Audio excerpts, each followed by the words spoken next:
expected and would have found that. And that arch gap, which isn't as bad as I first thought.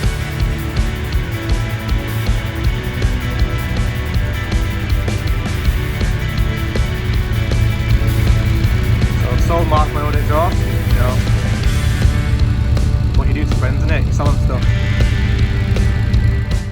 Right then, I'll be totally honest, I've sort of forgot where I got filming to because I just cracked on. Like I say, this is just more about me documenting what I'm doing rather than a how-to guide. But yeah, I've been enjoying it. It's been a bit challenging. Like subframe mounts were hard. Done them on 3 or 4 cars before and they went fine. But Violet for some reason had a strop. But yeah, that's done. You'll see the radiator's out. The radiator is out because, if you can see, that is the clip that was on it, and it's oval. So basically, it's not so tight on the bottom holes. So even though that was tight, it's ovaled. So there's going to be a part of a gap. So we say this is not true. It's going to be part of a gap, and that's why it seeps nearly all the coolant out whilst on axle stands. So I've got some stainless replacements. So I'll put that on. And whilst I've got the radiator out, I flushed it because it was full of rusty water. And because of that, I've got the heater little pipe to do, which we'll see soon. But I'm going to flush the heater out whilst it's disconnected. Obviously, I don't know if I mentioned that Violet's arch, the hole cracked on the inside. So I put a big washer on it, but I thought, do it properly. So I've used a bit of a plastic off a CD case cover, super glued it, and yeah, it's now ready to go back on. Obviously, when they're all done, because there's no point in putting that on and damaging it. So, radiator next, then put the hose on the new clip, put this sod back in, and refit the ECU, and then we should be almost there with engine bay, and then it'll be a case of dropping it down, torquing the hub nuts up in the correct order, with the washer, then without the washer, then tappets, and then we'll be able to do the exhaust. So yeah, getting there. Seeing as I'm spending Mark's money, I picked up some more washers for the brake union banjo. And it's a glad job really, because they are pretty toast and pretty concave and done for. Now I have to say, this other side, the off side, was just as bad. And really, you really don't want to be using a grinder because obviously the sparks, brake fluid, oil around, it's not got good combination. So when I did it, obviously I only did it a bit, and then I used a cold chisel to get the rest of it off. Now I did it very gently with the minimal sparks, and obviously I drained all the fluid out anyway beforehand and bunged it up on the union just to make sure. But it's a really last resort that, but it had to be done because that was seized as well. Anyway, I'm glad that's done because that's taken me way too long. So just about to tighten the union up. It's an absolute pain to get to, but new copper washers top and bottom, new lines in, and as you can see, new braided hoses in correctly, so it's not going to be kinked when it's on the hub. And obviously I took the tension off the hose with the Rover pre-drilled holes, which come in pretty handy. I really want to paint this subframe, so I hope Mark's going to do it when he gets it back, because it's bugging me. It's bugging my OCD. So I'm putting a drive flange obviously onto the disc now, because on the QPS calipers the studs are part of the actual disc. Now obviously, as per anything new brake stuff, they come with a protective oil film on so they don't rust. So always brake cleaner, you know, cheap and cheerful, but it works, and then give it a good wipe off. So I'm flying. Rather than do a time lapse of putting a hub QPS assembly on, we've all seen that several times, and I don't want to bore you. The whole point of this isn't a how-to, it's just like what I'm doing. So obviously, new QPS kit. Now, it was actually, ironically, I was looking to get a set of replacement non-genuine S calipers, and we thought, while we're doing it, got new pads, and for what they cost, a set of discs. It actually works out cheaper, getting a full conversion kit with another set of Mintex pads, new drive flanges, new screws, which I wanted to get anyway, and a set of, well yeah, everything, rather than just a set of disc and pads. Stupid, but making the most of it. So we've got a new C washer, nice and snug. Now because new wheel bearings, plus the wheel bearings need to be preloaded, so using the special washer onto there, so basically it'll torque up the CV at the end with the washer on, and that centres the bearing, or centres the preload, so it doesn't pinch. And obviously once you do that, once you torqued up, take it off, take the washer off, put it back on, re-torque again, just like you normally would. A lot of people forget to do that, and I've noticed with the bearings that does help longevity and also the general feel. Simple little thing, but hey, we might as well do it properly. So I'll just put everything together, and I'm going to go around and torque everything up, make sure everything's tight. Right then, so I'll be honest, I've sort of skipped video and stuff. I just thought I'll get it back together. I wanted to get it done. Right then, so the easy bleed's out. Jam jar, old school, actual jam jar. Oh, it's a Lloyd Grossman jar. So my dad's slightly posh, but it's just 20-year-old jar. Normal dot flow brake fluid, easy bleed kit. So you can probably guess that. Don't worry, it's not on the. It's not on anything. It's literally on the rocker box. That's it. Used it to bleed the system. So I've jumped ahead a bit, and I'll be honest, I've skipped doing a bit of the video thing because I thought everyone's seen it go back together on other cars. I also wanted to get it done, and this isn't, like I say, this is about me documenting what I'm doing. So I've just cleaned it all down now. So disc is on, calipers on, hose, everything's tight. Everything's been torqued, apart from the tractor end locking nuts on the rack, because obviously they're getting loosened. And yeah, they've bled up okay. Now this one wasn't too bad, but the near side with the new brake hose, which I don't know if you can see here, if it'll focus. Anyway, the new brake hose, this one took forever.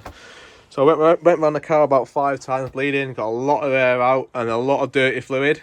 So it's got all flushed it all out, it's got fresh fluid now in, so that should make a big difference. Now you bet you're wondering, why is the car wet? Well, I thought whilst I've done that, brake fluids didn't spill anywhere, but I thought next stop is degrease.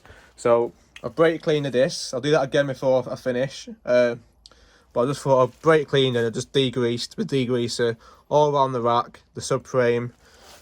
Bit on the subframe here where there's a lot of oily fingerprints from doing subframe mounts and everything. I just thought clean it up and basically wipe round everything whilst I can get to it. The next point now is putting the ECU back and the plastic ducting. This bastard. So obviously once that's back in, I can't get to it, so I thought I might as well degrease it now whilst I'm waiting. Brake seemed really nice and hard, so yeah, we're getting there. To be fair, this one, it doesn't look too bad, but being rubber, inherently it's going to flex. So solid is going to be so much better. And yeah, there's arguments, but solid all the way for me. It's a Mini, it's not a Rolls Royce. But I don't know if you spotted a problem. Me being a clever dick, I put it on axle stands and I've done it central in the garage so I can get to both sides, right? Only thing is, Mark's got those new stainless captive turbo plates to fit. And yeah, it's not very much, is there? So I'm going to have to go inside now, go and clean up, get my poshest, softest, cleanest clothes on, because we can't get this interior dirty, can we? Then climb inside and get those plates fitted next. So with the subframe lower down, you have to be careful you don't do it too far. You will be able to see access is a bit difficult, but as you can see, you can place the mount onto the top of the tower. Now the inside bit is machined out so it fits on the tower nicely, so you have to make sure it's just on that, otherwise it won't seat properly. So yeah, as you can see, this is the tower one. It goes in between the subframe because it has the machined piece, so it sits snug on top of the tower of the subframe, and this one goes on top. You know that because it hasn't been machined, and also it has a flat to go against the cross member part, because obviously it won't fit properly otherwise. So yeah, best to get it finished. Now this is going to be harder because if the camera doesn't mess up because of the light, I've obviously got to get this down onto the top of the subframe when there's a radiator and purge valve solenoid in the way. plus the fuel lines and injection minis. So as you can probably tell, it's not a day working on the Mini if you're not bleeding. So not yet, but I've got cuts and bruises all over, but hey, it's part of the fun. Right, so one of the things I've just realised doing these subframe mounts is the fact that Mark's exhaust has been blowing from the cat, but it's also sounded a bit like it from the front, and I thought it was from the flexi. But where the Y piece goes from the two on the LCB goes from 2 branches to 1, then to the link pipe. Normally a link pipe goes over the Y piece so that gases can't blow out, but for some reason the link pipe goes into the Y piece, like the internal diameter, so there's a chance you can get blow by on the Y piece, and normally it always goes over. So I don't know if that's, I don't know what exhaust front section's on it, but that doesn't, yeah, that won't be helping, and there's a bit of soot around that as well. But either way, fitting my stainless exhaust, but there's a contributing factor that, you know, it's little things like that that I've only just noticed because, yeah, okay. It's all fun and games. We're getting there though. It's just hard work with the subframe mounts in a confined garage. Now, so I've decided, because the radiator's leaked all its water out. Now it's from the bottom clip, I'm pretty sure of, the bottom hose clip. It looks rusty, it looks crap. So whilst on the axle stands, now's the time to change it. I could take the radiator out, but James had the radiator out 6 months ago, if that. And if it was a pinhole then, it would have been noticed. So I'm going to try and take the bottom hose off now. However, on my Mini, one of them, I've got bonnet pins and no bonnet, and the other one, the clasp, the MPI clasp, I've moved it. Why? Because I've just caught my head on that again. So everyone who knows who has a Mini, it's a pain.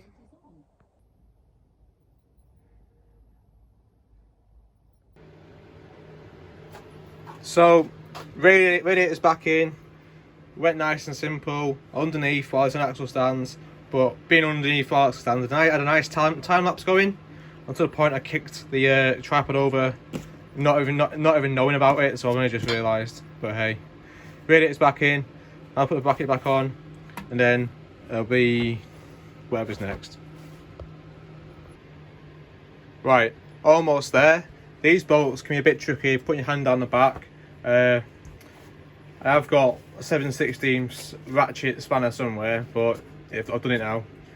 You know you're getting old though, and you can't find the bloody radiator cap. Now I was trying to work out what the bloody hell I've done with it, and I couldn't find it anywhere. So I spent about half an hour looking for it, and yeah, sort of left it by the door. So I'm not as old as Mark, you know, luckily, but I'm still getting on a bit. I'm losing my mind a bit. Bloody hell. Right, time to move on. Let's get it low. Right, ECU next, and because it's an SPI, just got to make sure, don't forget to put the vacuum hose onto it. It can be a bit tricky once it's in, so that'll go in. And with being an MPI/SPI, the ECU earths through this bracket here. I need to make sure that's in properly tight as well, so it's got a good connection. But yeah, put that in, then the plastic duct in.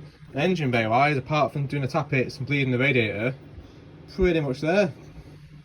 I'm not telling Mark about this, honestly, because he'll start crying. But two.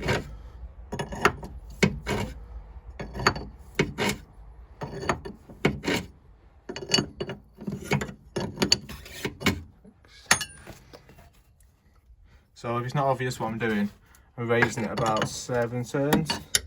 So 7 quarter turns all around. Well, the back's a different ratio, so I'll work it out. There we go. So seven turns up. So it should be 7 turns lower.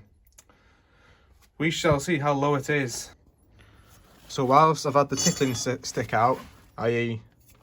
my good old trusty Leyland spanner doing a high-lows, checked over the drum, the brake, the shoes. Now it was done pretty recently, started this year at Mini Mechanics, and they're fine. So the other side's fine as well. Other side's missing a brake retaining screw. That's the only thing I'd say. And yeah, they seem alright. I will check the adjustment once the wheel's back on, but I've done both sides equally, lowering it a little bit. So we'll see what it's like when it's back on the ground, but it might need a bit of tweaking, but hopefully it'll be alright. Boys, she's back on the ground. Now then, she's back on the ground. Exhaust is sorted. Well, apart from the wire piece, it's off, ready for a new one. So it's time to sort the hub nuts up.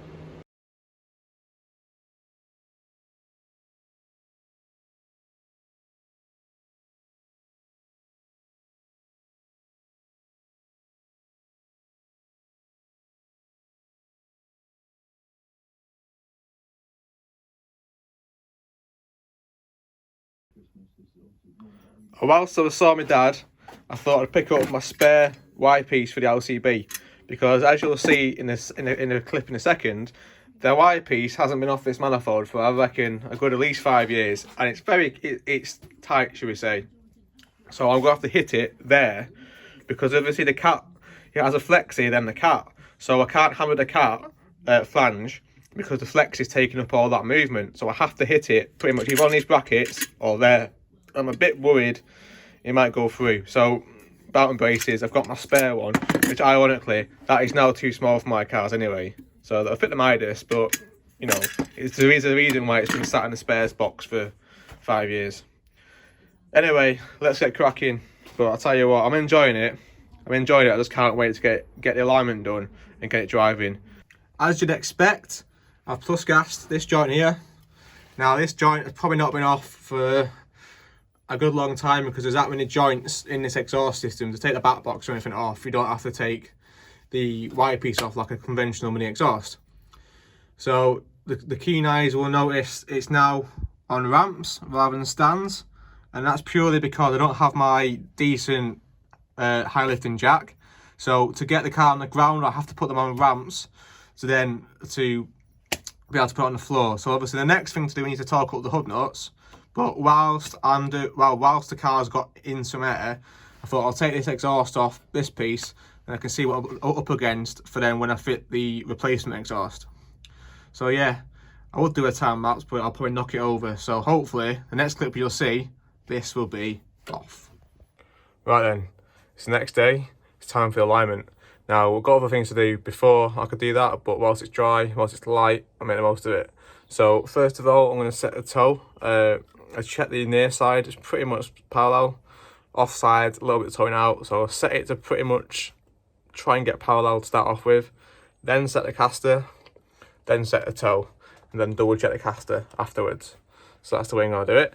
Now, before we do that, I've got to charge a battery up, because I'm borrowing Violet's battery currently to move my car out of the way to do it. So we've got to wait for that. So whilst I'm doing that, I've got the tyre pressure gauge out, because I'm not sure what the tyre pressures Mark set his to. Now, from experience, rule of thumb is between 28 and 31 PSI. I started off on 28 when I was younger, but with 10s I find 31 PSI, because you get a roll when cornering hard, and that's why I always scrub the outer edges of my tyres, because of the roll. So 31 feels better for me. Other people have different opinions. I mean, my dad, for example, on the Midas, it's 28 at the front, and I was quite shocked. It's like 21, 22 at the back, which is low, but because it's so highly sprung, not a lot of weight, it sort of makes sense. So yeah, I'm going to set them to 31, and we'll go from there. And I also, you might have noticed from some of these Mark's Instagram posts, I swapped over a split rim and a cosmic between the two minis, the two minis. I rather like the split rims, so I'm hoping one day Mark will just, you know, be very, very generous. But I think he wants my cosmics. So anyway, get all swapped over, tyre pressure's done, and then before the alignment, I just want to triple check the ride height adjustments I've done, pushing the car in and out several times to bed and load the suspension up. Then we can get it done.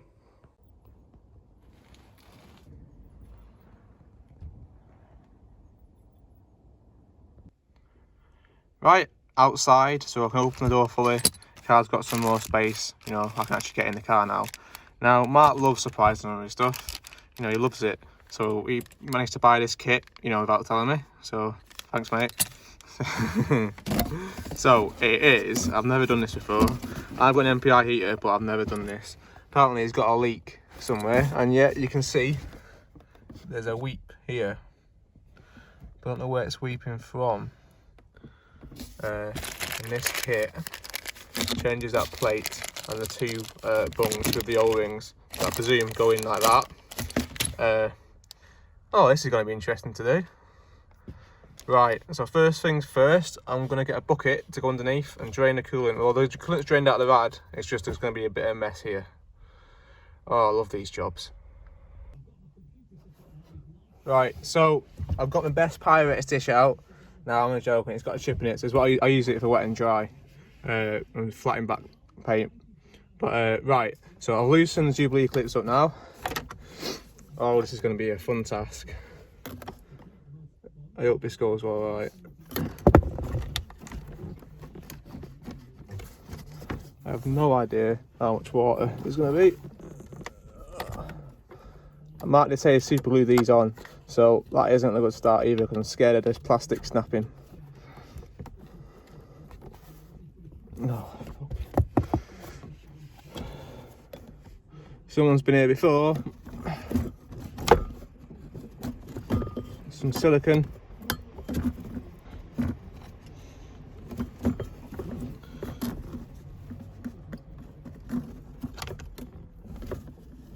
Let's go in.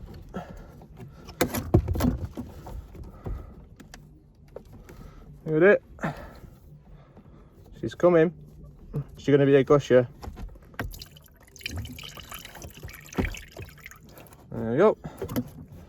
One done. Right, so both outlets are off, and basically you replace the bottom plate, which you can see in a minute there, and it has two of these outlet pipes which sit in, and then the plate, the plate, I presume, holds it down tight, and it's got a new O-ring. So I'm hoping there's 4 crosshead screws. I hope they come out okay, but this should help because it was leaking, and yeah, every little helps, right? This has definitely got to be worth a Thatcher's haze. What would you say? I think it would. Or a set of split rims, you know. I think the comments below should say what. Anyway, crack on.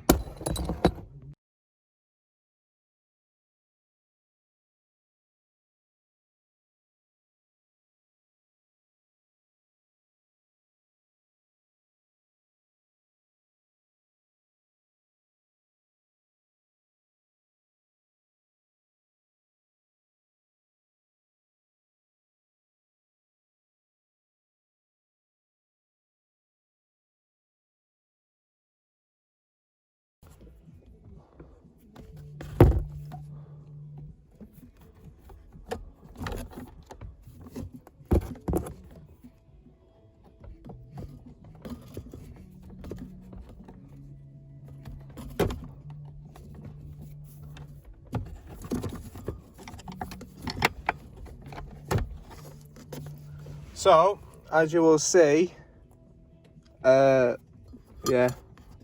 they are corroded to F. O-ring, I don't know if you can see on the camera, is perished. Other one is just as bad. And again, the O-ring ain't doing jack. So this replacement kit, which I'm pretty impressed with from Minisport. I'm guessing it's made by Smithers or something, but I'm impressed. And it's actually really good, so I don't mind doing this because whilst the coolant's out, it's a no-brainer. I might have to get one from MPI to do it, or whatever. I better check mine, but cool. Right, back on. Coffee first, though.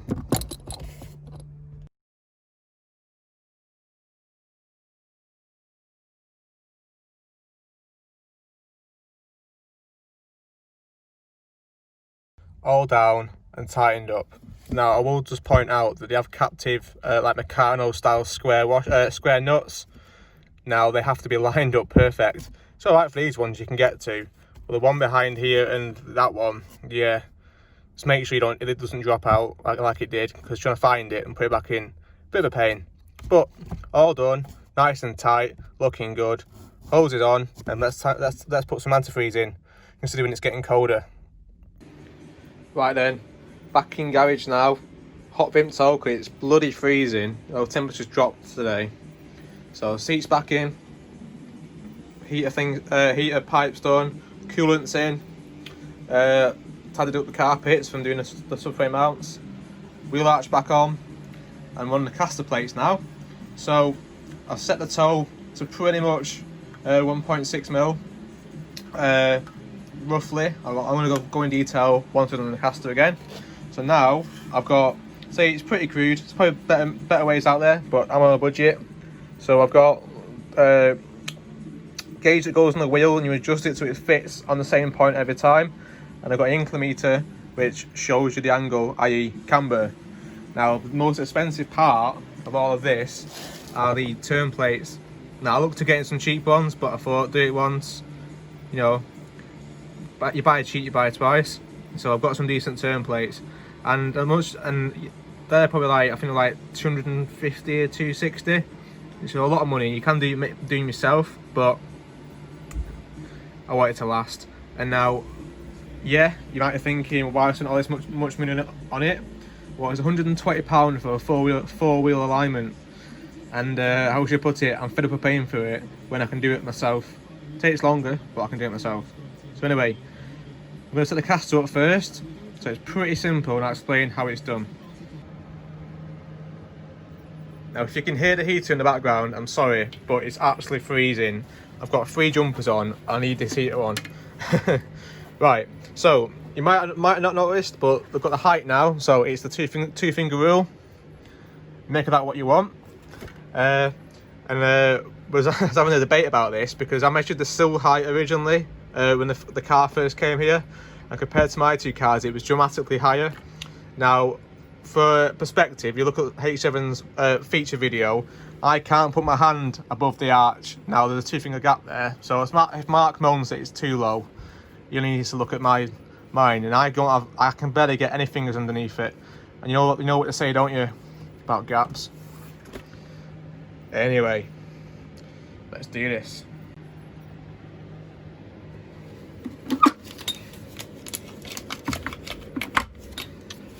So basically, the swivel plates, and rather than swiveling on one axis, they actually it's got like an eccentric cam sort of style to it, so they can physically move around, which is really cool.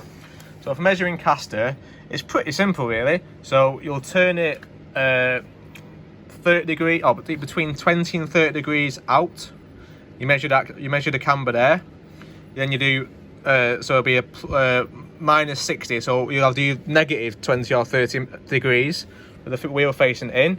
You measure the camber, and then the difference in the camber is the caster angle. So for the Mini, I'm going to aim for 3 degrees. Now I'm using fast forward settings from Turbo Minis. There's a guy called Johnny Falconer with the 7-port Turbo Minus, and he put up a chart several times. I can find it, I've saved it, and it's based on standard, fast road, track, whatever. We're going for the fast road settings. They seem to work. So yeah. So crudely, I've got that fitting on the lip, so on the vertical lip, and obviously I can tell what the camber is. So I won't bore you doing this. I'll probably just do a quick time lapse of doing it. Right. So I was doing caster. I got a bit distracted though. Mark's always moaned about this bonnet gap, especially on the Mark III. He said it adjusted it, but the plunger was at the maximum down it could be, i.e. the highest point the bonnet would rebound to. So let's loosen the lock nut off. Obviously I'm bleeding now, obviously. Wound it up. Now the spring then fell off the catch, so I've had to take the grill off a couple of times to sort that, but it's looking better. Anyway, back to caster.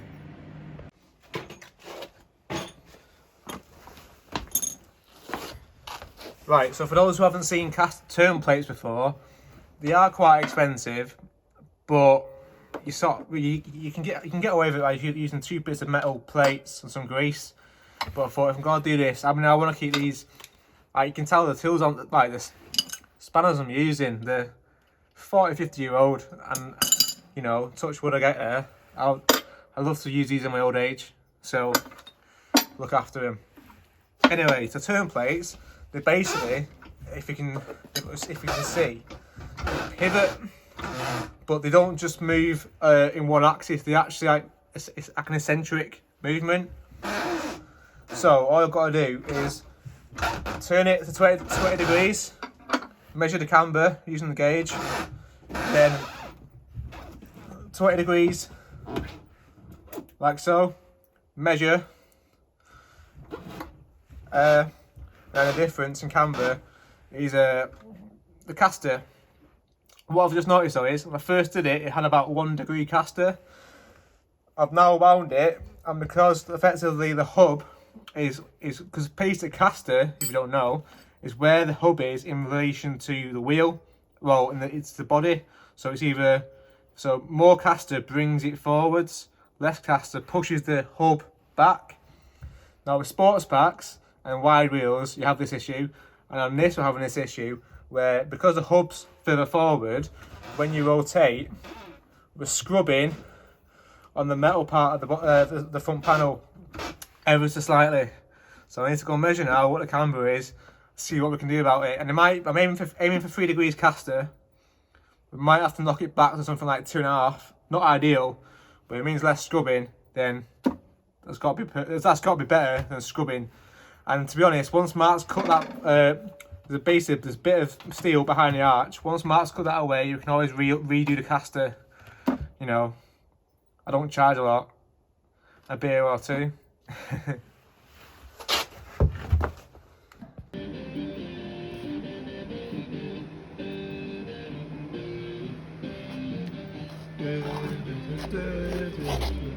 22 minutes we're after.